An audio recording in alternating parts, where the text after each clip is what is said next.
I have frequently been asked why a person of my background, a former chief of the defense staff, a former chairman of the Nato military committee, why I think there is a cover-up, or what the reasons may be for governments wishing to cover up the facts about UFOs.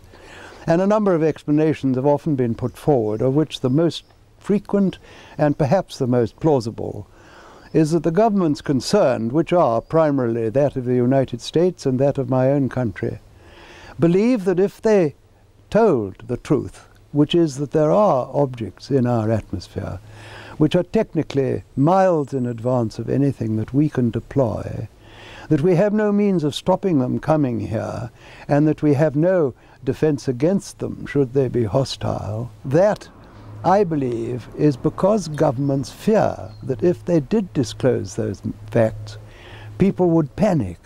People would rush about, jam the switchboard like they did on that famous day in New York when there was a spoof, Martians have landed. People will go mad and they'll jump up and down. I don't believe that at all. I've said so in print. I've said it in the foreword I wrote to one of Timothy Good's books. I do not believe that people today, in the 21st century, are going to panic at that sort of information. After all, they have put up with the introduction of nuclear weapons, the destruction of 2 Japanese cities 50 years ago. They put up, not put up with, it's the wrong word, they take as a matter of course that we can land vehicles on Mars.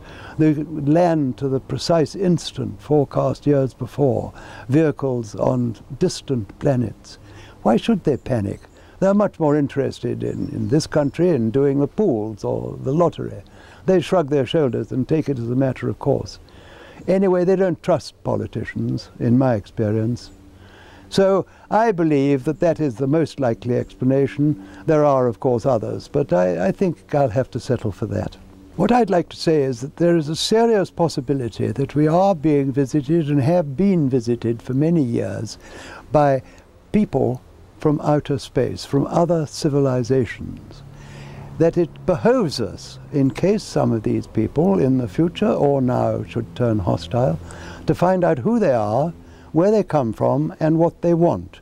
This should be the subject of rigorous scientific investigation and not the subject of rubbishing by tabloid newspapers.